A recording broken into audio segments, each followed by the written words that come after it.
Hello, everyone. My name is Butch Porter, and you're watching Great Conversations. I'm here in the lovely home of Kristen Umstattd, who's the former mayor of Leesburg, Virginia. Now is the representative to the Loudoun County Board of Supervisors from the Leesburg district, which is almost exactly the town of Leesburg, but there's like a precinct or two different. So I'm so glad to be here. I'm glad we had a chance to do this. I'm glad you're here. And Happy New Year. And Happy New Year to you. I think that's legal for the entire month of January. Is that Yes, the way that works? yes. So, well, I'm really excited about talking to you. We always talk before and after. So, these things. We were talking just a few minutes ago about parenting and adulthood. So you're a Yalie, right? Right. And so you have a daughter in Yale now. So how's that been? I'm It's proud, I'm sure, right? Well, she has always impressed me because she's always been very self-motivated, Sure. and I didn't really have to do a whole lot. She decided what she wanted to do, and she went after it, and so we've been very fortunate. Sounds like a different path than you, though, right? You're much more in the humanities, I guess. You were an attorney. Yeah, Right? I'm an She's going attorney. engineering. She's going electrical engineering, computer science, and she'll be working for Google full-time starting in May out in Seattle. Yeah, so we were talking about colleges earlier. I have a friend who wrote a book on colleges, and the summary of selecting a good college is you go Yale or go cheap, right? That's kind of the thing. But I went to a state school, right? LSU. I don't know if you ever heard of that. Yeah, of course. But we both got technical degrees. My wife and I never used them. Yeah. Right? So you just never know. No, I would say one thing to edit a little bit your friend's advice. I think in this day and age, your degree is more important perhaps than where you go. Oh, sure, yeah, probably so. I think the point was that the credibility or brand of the Ivy League schools is so huge that it outweighs a lot of the other concerns. Right? Well, when we were looking at colleges for our daughter, we were looking at computer programming, electrical engineering, software engineering programs at a range of colleges. Sure. And so we were focused more on the degree than Right. on which particular college. But somehow she still ended up at Yale. She did. They have a good engineering program. They do have a good engineering program. Yeah, you don't think of Yale's engineering. All of our You don't. presidents have been, Yale or Right. Harvard, so you don't think of it. But I mean, obviously their engineering Yeah. programs are good. My wife got an engineering degree, so she knew a lot of the engineering schools, and mostly down south, of course. So, so you're on the board of supervisors. Right. Have you enjoyed that as much as being mayor? Oh, it's a little bit different, but there are a lot of similarities. Is it different?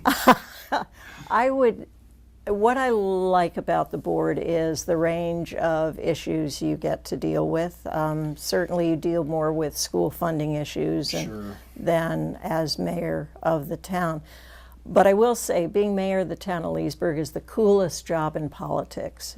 Yeah, I could dig that. I didn't never told you this, but I had to change mayor on my phone, right? It had Mayor Umstattd for like 12 years, and I was like, yeah, I guess I got to put her first name because I'm not going to call her supervisor. That's just not going to work out. No. Can you imagine? No, well, Calling somebody little supervisor. I don't want to be supervised. Are you no, kidding me? little kids don't know what supervisor means. They all know what mayor They all means. know what a mayor means. Yes. It's that executive thing because you had such executive power as mayor, right? No, no, you had no greater power. power than any member of the council. It's the joy of Virginia. They don't give executives power. No, they don't. It's very Thomas Jefferson was very adamant about that, I think.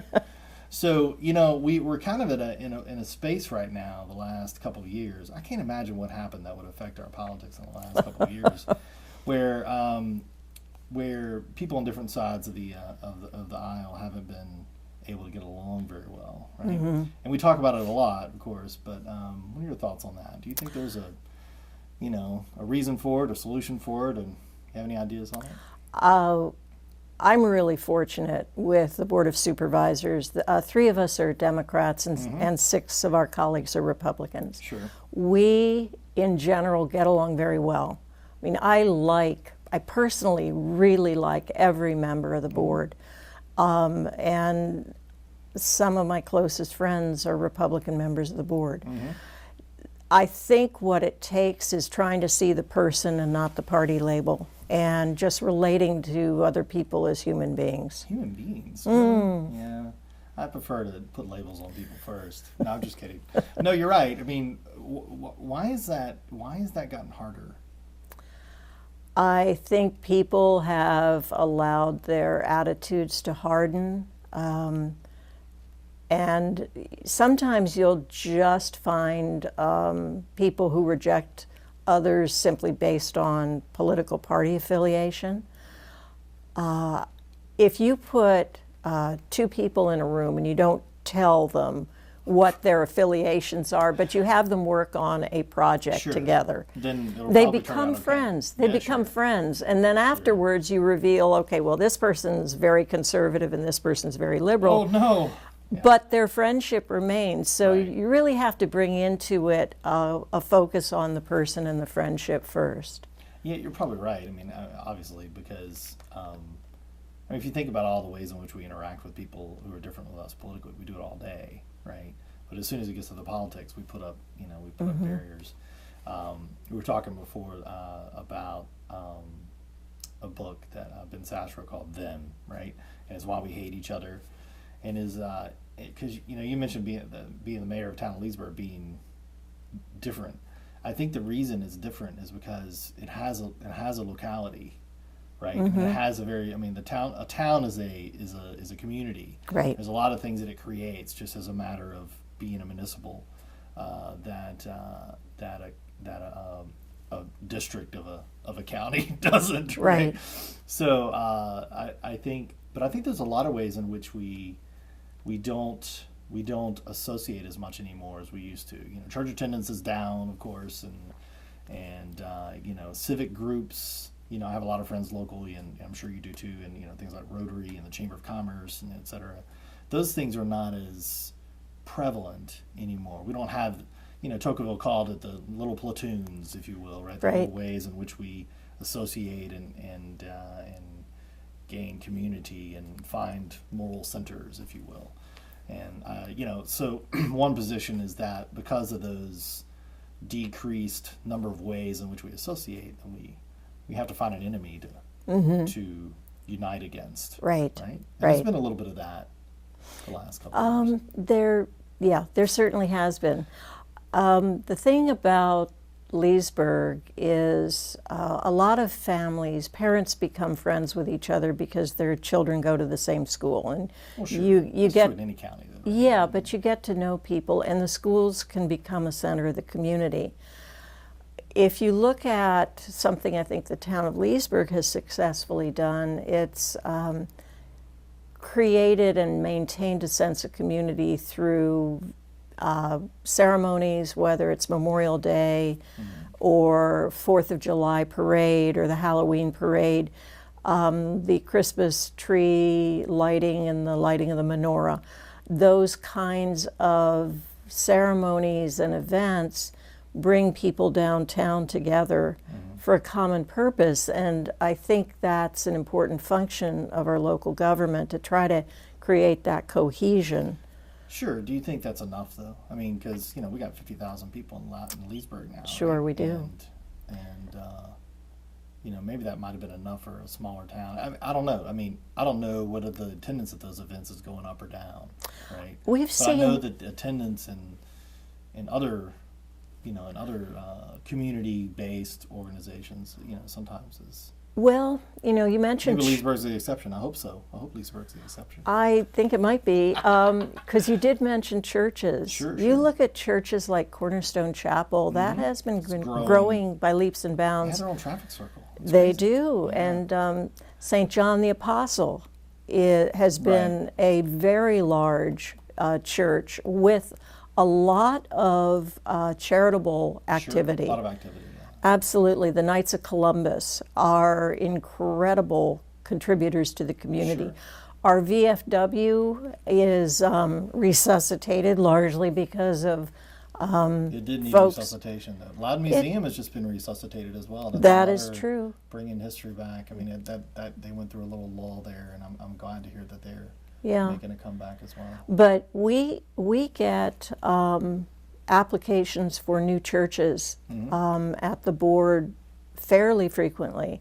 The Coptic Christians just had a new church building approved a few months ago. Right. That is a great community, and I was lucky enough to go with one of its members to where they currently meet down in Arlington. And I think they'll bring a lot of good to the county when they move out here. I mean, I see growing church attendance in Leesburg. Sure. Maybe not nationwide, I don't know. Oh no, the stats are, long term, the stats have been, sort of flagging. Also, some have made the point that the mega churches, they not that Cornerstone is a mega church, but you have your McLean Bible Church and you have other churches.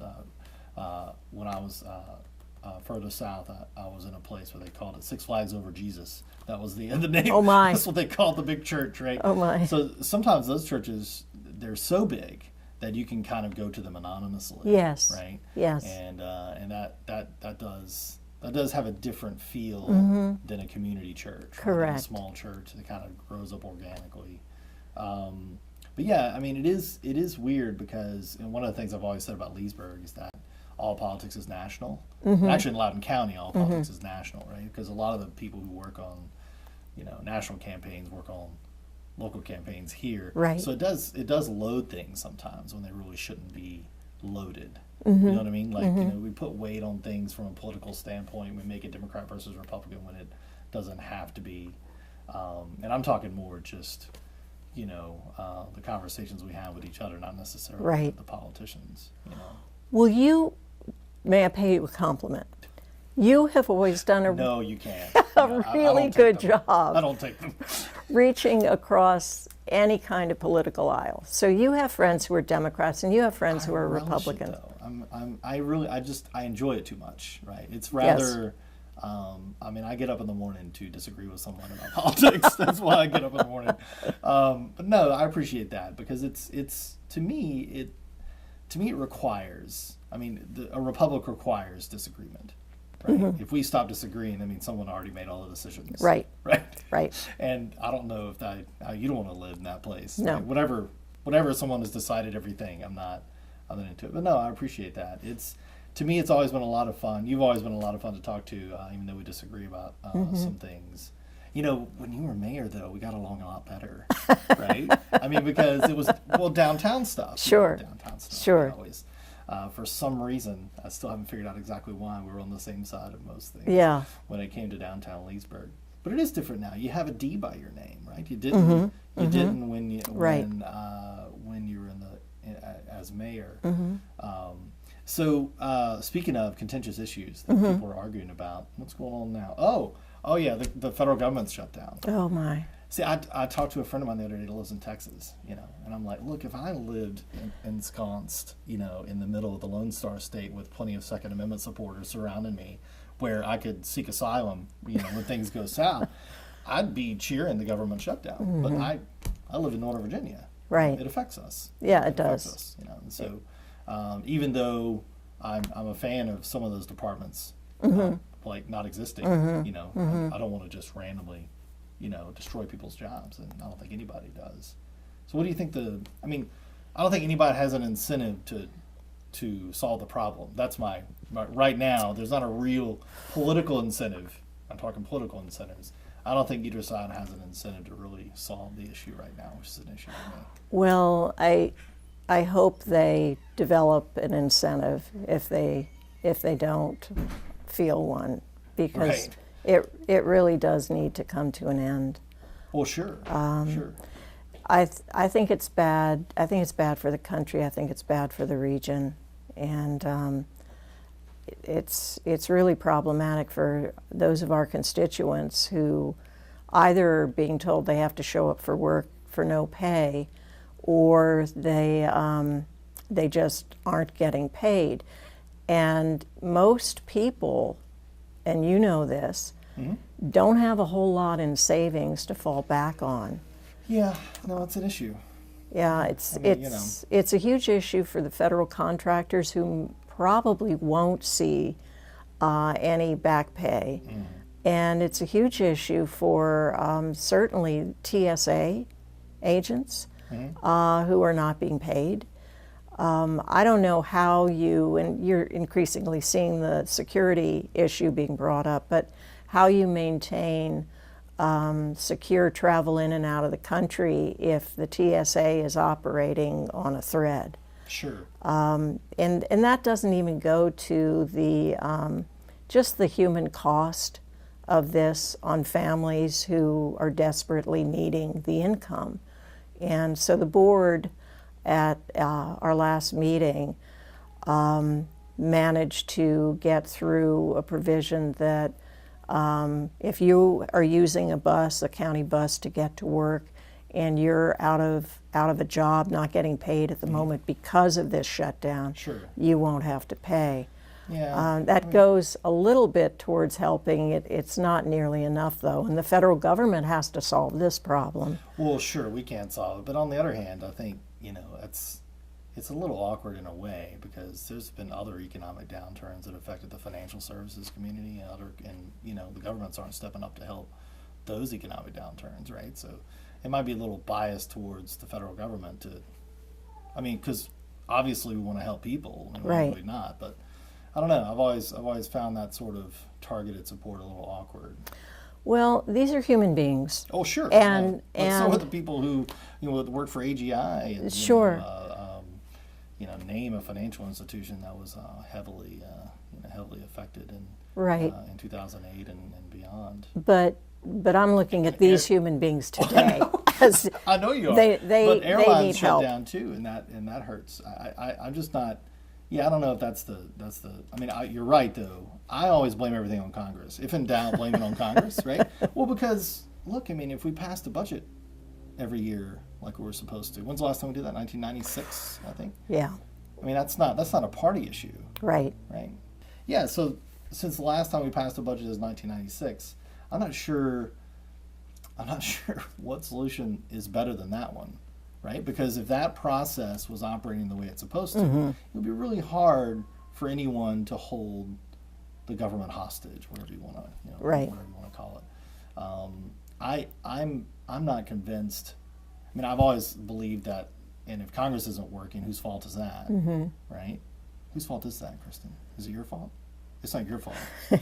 Actually, it's our fault, right? We're voters, right? We vote these guys in. I think it's a national responsibility to value cooperation. Sure. And is that the problem, though? I mean, I think it Congress is. Not passing a budget for 22 years. They're just not able to cooperate. The problem. That's pretty clear. Well, but is it that? I mean, okay, but why? Right? I mean, again, the lack of cooperation is a symptom of something deeper, right? Or am I missing something? No, I don't think you're missing anything. I mean, you have among some folks in other parts of the country, maybe a feeling that the federal government is not something they want to support. Oh, I can relate to the concept. Yeah, right? there you go. I mean, so no, I'm just saying. Like I said, if I was in the middle of the Lone Star State, I would be perfectly safe telling the federal government to shut down.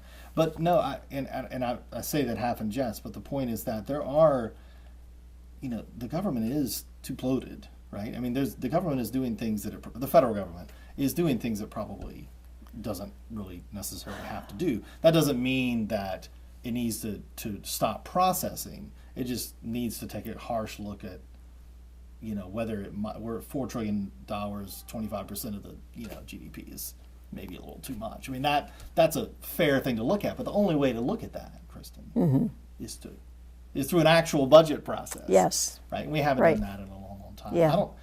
And to me, for the House of Representatives especially, that's their number one job. Yeah. right? Isn't Well, that kind of their number one job? Manage the pocketbook. In government, you express the values you care about through what you fund. That's right. In general.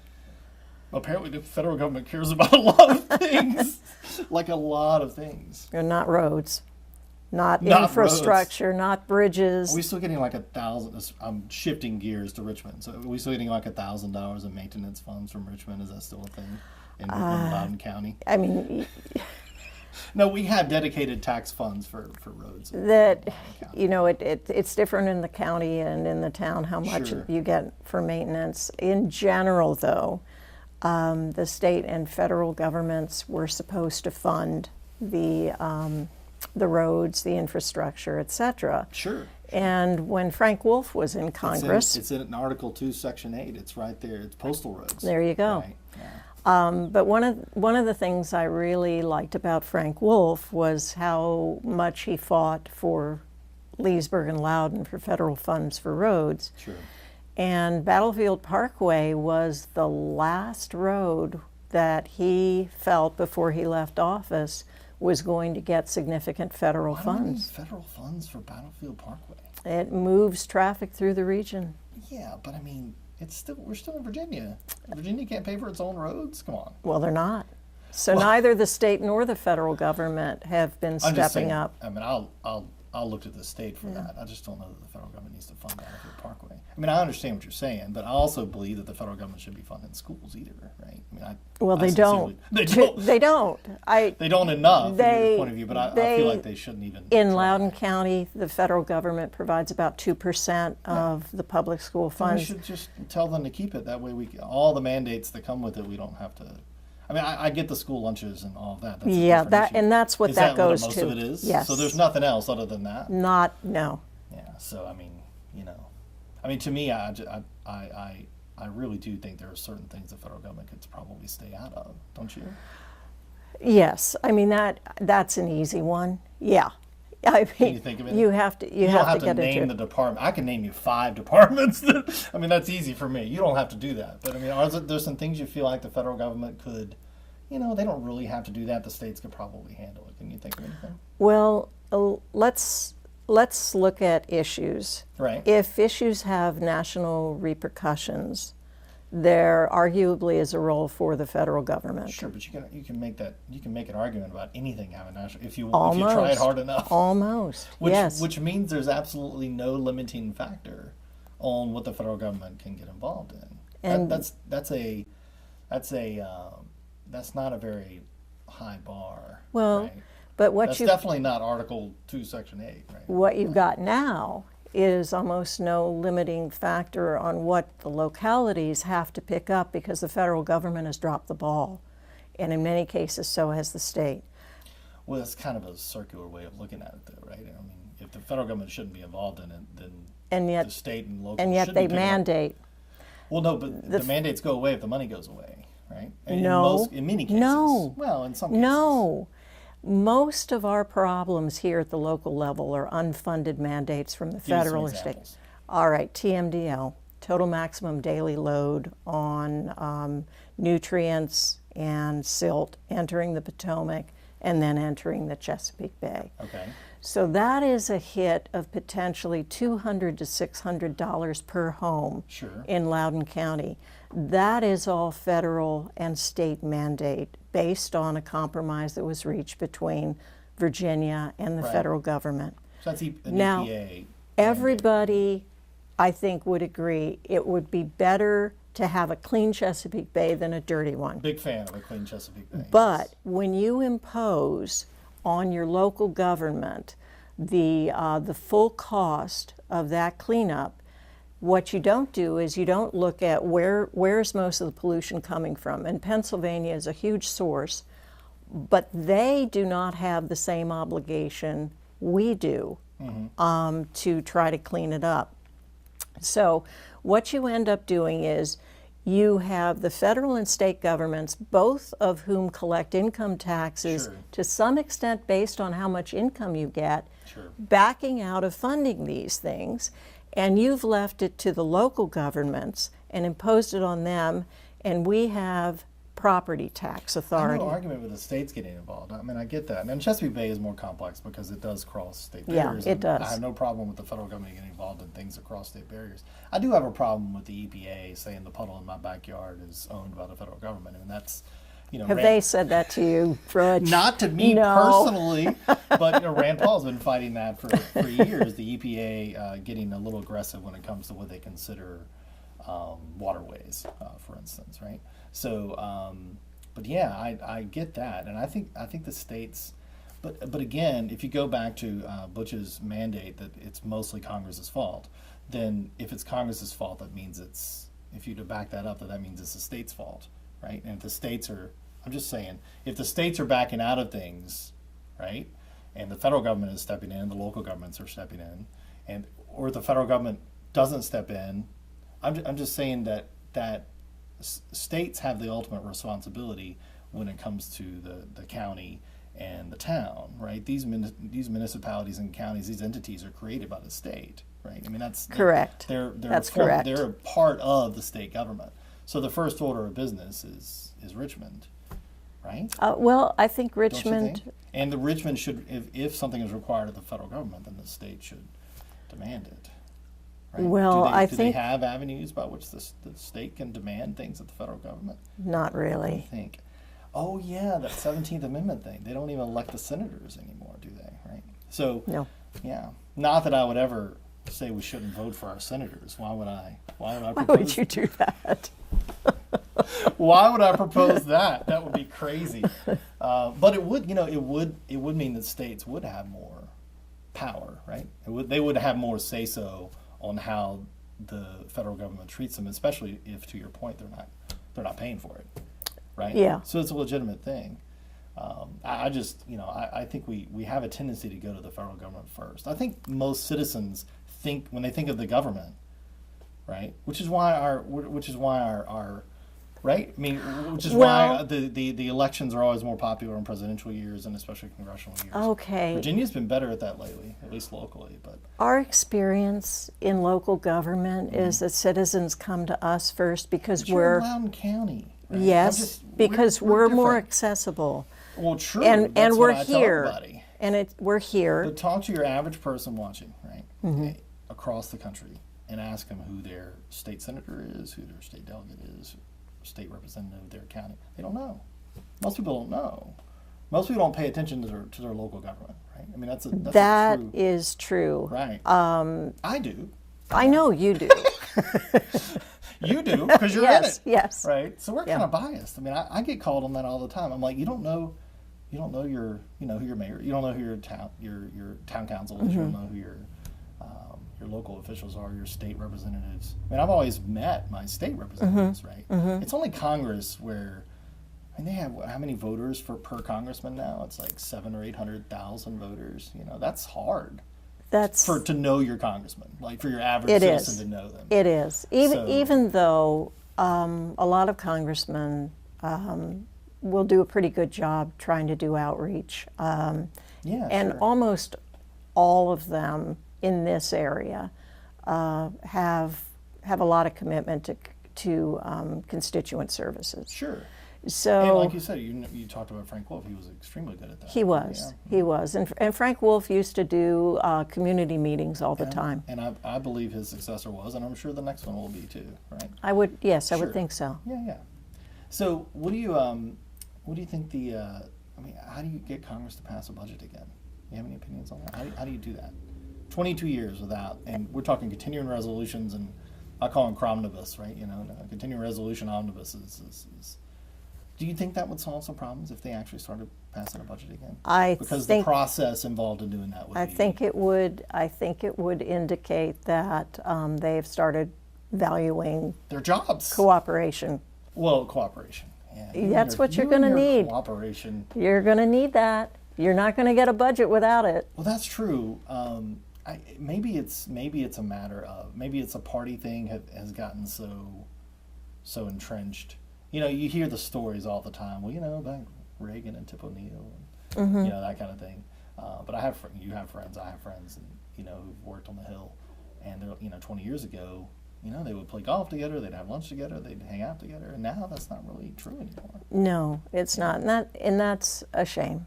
Yeah. And I think that's why we're in the mess we're in. Although I did mention, up in Sass's book, he did an interview with Firing Line a few months ago, and he said, if you go to the classified meetings, right, and this is the Senate, not the House, if you go to the classified meetings where they're talking about things that there's no cameras, and they all get along great, right? So his solution if you pull the cameras out of the Senate will work better. Yes, probably Right. true. And that'll probably help the House too. Yeah. A lot less grandstanding speeches and a lot more actual productivity. Yes. So I don't know if you and I are gonna solve that problem today. Probably But not. we should continue trying. There you go. Don't you think? I agree. Well, I really have enjoyed visiting with you. You have anything else? Anything like you want to get off your chest? I mean, I No. want you sure? I'm sure. That you want to. Okay, all right. Well, I really enjoyed it, and I was glad to finally make it to your lovely home and have a conversation with you. And those who are watching, well, go have a conversation.